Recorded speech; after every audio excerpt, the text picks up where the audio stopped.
أعوذ بالله من الشيطان الرجيم. بسم الله الرحمن الرحيم. أحمد الله رب العالمين حمد عباده الشاكرين الذاكرين، وأشهد أن لا إله إلا الله ولي الصالحين، وأشهد أن محمدا عبده ورسوله قائد الغر المهجلين صلى الله عليه وعلى آله وأصحابه. ما اتصلت عين بنظر ووأت أذن بخبر، وسلم تسليما كثيرا إلى يوم الدين. أما بعد، أيها الإخوة المؤمنون في كل مكان، أحييكم بتحية الإسلام، وتحية الإسلام السلام، قائلا لكم السلام عليكم ورحمة الله تعالى وبركاته. تبتم وطاب ممساكم وتبوأتم من الجنة منزلا. أسأل الله سبحانه وتعالى كما جمعني وإياكم في هذه الليلة المباركة في هذا الشهر، شهر الكريم، شهر رمضان، أن يجمعنا جميعا في دار كرامته، وأن يدخلنا الجنة، وما ذلك على الله بعزيز. haray musidɓe julɓe tedduɓe, ɓaawa yettude allah subhanahu wa ta'ala juulen en laaɗo muhammad sallallahu alayhi wa sallam, haray miɗo salmina on salminago islam ka kikiɗe ɗo. haray miɗo lando si tawi on huntike jang wonande huntiɓɓen, haray amma menen fa alhamdulillah. haray si ɗum ɗon feƴƴi, ɗen toro allah subhanahu wa ta'ala daiman fatiɓe men ɓe yo allah yaafoɓe, ber wuruɓe ɓen yo allah subhanahu wa ta'ala ɓeydan ɓe gurdan e hoore cellal, tawɓe ɓen nde nawnar nangali ɗum yo allah subhanahu wa ta'ala dandude nangude ɓe, yo allah pottinan ende. haray ko adi komi fuɗɗade darsu on, haray ko weltanagol jama moƴƴa, sabu haray darsu mo waɗɗo on hanki alhamdulillah o nafi déjà buy, sabu wallahi wodi buy waɗuɓe men hito soit min direct ma wiya ka lawol kisal, tawa ɓe weltori yewtorde moƴƴa nde soofi kadi fayɓe buy, par ce que wodi wi'uɓela wallahi haray de menen vraiment bati waɗɗon nde yewtere, sabu hari murad ɗin ko seɓiti. en andi si pullo yewtiri noon haray eɗen andi kono wonta résultat o, kono haray yewtere nden famama nde partageama moƴƴa. haray ɗen toro allah subhanahu wa ta'ala no mi wiri noon hanki, yo allah waɗa en barke e ɓeygureji men ɗin fof, o holla en ko wela e makko e fayɓe meɗen ɓen, o newnana en nemɓe nedi l'islam, ɓe nafa en, amin ya rabbal alamin. haray hande ko hon wonɗe yewtude, haray hiɗon andi sikke wo ala se yii ko wona e jindede kon e aduna on, ko ɓuri hewde kon ko fi jawdi, fi mbuɗi, fino ɗum heɓora. hiɗon andi hay ɓe wiya proverbe ji wonde ma l'argent ko ɗum woni clé du monde on, ko ɗum woni saabi aduna. kono haray anden ko gonga mbuɗi hino mari nafoore ko molana, kono noon haray fiyo mbuɗi nafu ka l'islam il faut piiji tati timma e majji. ko ɗin piiji tati falɗen ɓangingol, inchallah en juutinta yewtere nden, haray mi jonnita yewtere nden. haray ɗin piiji ɗon tati ko adi mi sifade ɗi taw anden se yi yimɓe hino yango wano yugol ka meɗen yaha innano ƴettude laako e lumba yahugol wano Europe, ma ɗum yimɓe no immo yaha masala wano e gayɗe ka jaman jasete ton, hara no waɗi wimbowi ɓe sora ley ton. hara hay ka gouvernement ji ɗi wi ɗo ta goto soro yiwa e hoore yimɓe ɓen ɓe maaya, kono hatta kadi si wonoyi seeɗa woɓɓe kadi ya sora ley ton. ɗum non fof ko fino mbuɗi heɓora. ma ɗum tawa ɓe hino ɗaɓɓira kalsi no boniri, ko rewa reweteɗen fap fiyo mbuɗi heɓa. en andi wallahi mbuɗi on hino weli jama on fap hino faala mbuɗi, ɗum sikke o ala, woni mi wonɗo yewde ɗo, woni onon heɗiɓɓe fop hino faala mbuɗi. joni noon ko jama o yejjiti, mbuɗi hino wona sabu ɓutti ɓernde in partie juste 10%, kono ya 90% fof fiyo goɗɗo heɓu ɓutti ɓernde o heɓa jang, ko wiyete ko malal, ina mbuɗi wonta sabu de, ko ɓuri heewde ko mbuuɗi déjà ko probléme wonata surtout si tawi ɗi heɓorali no laaɓiri surtout si tawi kadi ɗi gollitiraka fino ɗi nafira e woola joni no wirɗen ni ko honno goɗɗo wawata gollitirde jawdi fiyo ndi nafu ma ko noon condition fiyo jawdi nafu neɗɗo iɗen mari mum condition ji tati joni noon santarde mi ara e ɗin condition ji ɗonde jawdi fo jawdi musidɓe mandete ɗum fiyo ndi nafu jommayri par ce que ko wiyete jawdi nafundi ka raɓɓinɗingol ko tawdi ndi dandima aduna o lahara o ko ndi ɗo wiyete jawdi nafundi définition jawdi nafundi ndin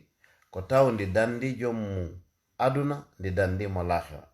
ndi dandimo honɗum aduna ndi dandimo wirtere ndi dandimo holugol ndi dandimo heege ndi dandimo sonja ndi dandimo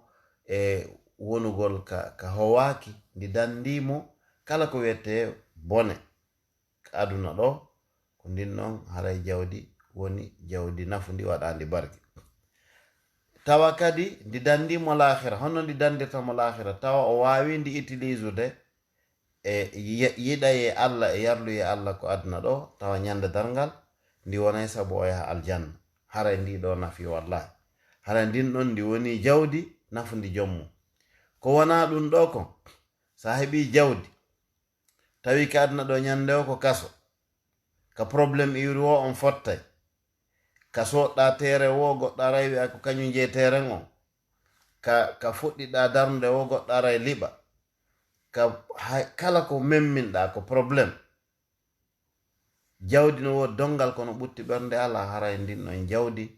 ko wattante ndila e muɗum haray ndi barkali si tawi kadi a heɓi ɗo jawdi ko aduna ɗo ha a ɓuri Bill Gates ma a heɓi jawdi ka men lagini ha ɓuri tawi ndi jawɗo ndi wonali sabu ko namma aljanna wallahi haray a perdo ɗon haray mantoɗen noon joni noon haray ko honɗum wonta mana sabu fiyo jawdi men ndi nafa en ko piji tati première de chose ko an yakuna al malu halalan tayyiba ko yo taw jawdi ndin ko ndi laaɓundi daggindi jomiraɗo subhanahu wa taala wi kulu mimma fil ardi halalan tayyiba o wi kadi jawdi on ɗaɓɓire no laaɓiri ñamon ko woni ka leydi kon hara ko halal hara koko laaɓi poy ɗum ɗon ko ɗum ɗo joni noon aɗa mi feƴƴude on point ɗon goɗɗo no ɗaɓɓa jawdi hara kono tuniri o ɗaɓɓiri accon hakke wano yeeyɗo beere heɓi e mum jawdi ma yeeyɗo drogue heɓi e mum jawdi ndin ɗon lasde on ko hindi tuuni kono kadi goɗɗo no ɗaɓɓa jawdi o jogondi handi tuuna e jungo makko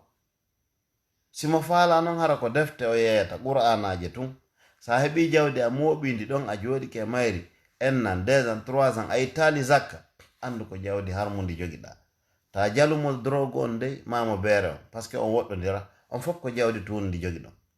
donc haray goo on jomiraɗo subhanahu wa taala no yamiri en fiyo jawdi ndi nafa en ko il faut ndi wona laaɓundi daggindi ɗaɓɓira no laaɓiri wonda e mum kadi no dagori ko ɗum ɗo donc ɗimmum ɗum ko honɗum ko wondema alla yamna'aka almalu min ta'atillah bon ko hita jawdi ndin ndi haɗe few ko wiyete kon ɗoftagol Allah subhanahu wa taala si goɗɗo tawi mo ɗaɓɓude ɗo jawdi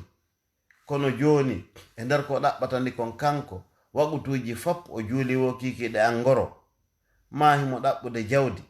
kono ko jawdi ndin tun o andi kala ko wiyete fi Allah o watta kala ko wiyete ɗoftagol Allah o watta jawdi ndin hino ɓuranimo ko woni o hara on ɗon o fayi lawol ngol musidɓe julɓe tedduɓe jawdi ko taw e nder ko ɗaɓɓata kon ko ya ɗaɓɓorton Allah si waɓutu heewi a juulay si zakka hewti a ittay si moƴƴereji kala ko wi a hewti kon a waɗay kono ga sumaye ɗo a ndaara no neldira haysko seeɗaɓe ɓe mara ɓen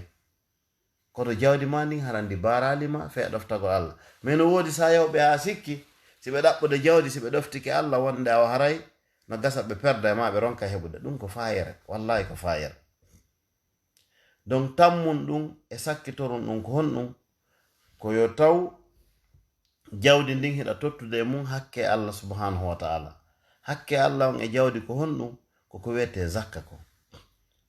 Ko wiyete zakka kon ko taw a ittay. Donc ɗiɗo piiji tati si ɗiɗo timmi e jawdi ndi waaway nafude jom mayri. Si ɗi timmali ndi nafata jom mayri few. Mi fillitoɗi vite fait mande to ɗen. Goo on ko taw ko jawdi laaɓundi daggindi. Ɗiɗi on ko taw ndi baratama e rewgol Allah. Tati on ko taw a tottay zakka mayri on. C'est tout. Ko ɗiɗo piiji tati. Joni non dernier point hunkun en sarhi ɗiɗa en explique ɗi arten ka zakka. Zakka e wolta parce que hino yaaji hino ɗuuɗi. Zakka hino mari zakka dammi wiyete nayi e baali bey ɗum nayi wolta fi ɗum ɗo parce que ɓurɓe meɗen ala e faggade ɗum. Hiɗen mari ko wiyete zakka remuru wano wa'ugol foññi e maaro en ɗum no mari zakka mum e wolta fi ɗum ɗon. Hiɗen mari kadi zakka commerce marchandise yaltinte ɗin e kange kalsi e mbuuɗi. Peut-être enen ko fi mbuuɗi on wonde wolde directement sans tarder. Mbuuɗi wattane yila fota. On andi no woodi woɓɓe buy jottoɓe surtout yimɓe tawɓe ɓen no e ɗe leyɗe wano leyɗe porto hara ko laamu ngu wonɗu walli tago inna min zakka fawakilam mi ala golde mi ala heɓande hoore an a faaya e woni. Imaginen ɗo neɗɗo ala gollude few kono laamu ngun hino wallirdemo lewru wo lewru 1500 euro. Fayɓe makko ɓen hiɓe yoɓede wano 1000 euro masalan woni 2500. Tawa freji makko ɗin ko 1500 ɗi hawrata.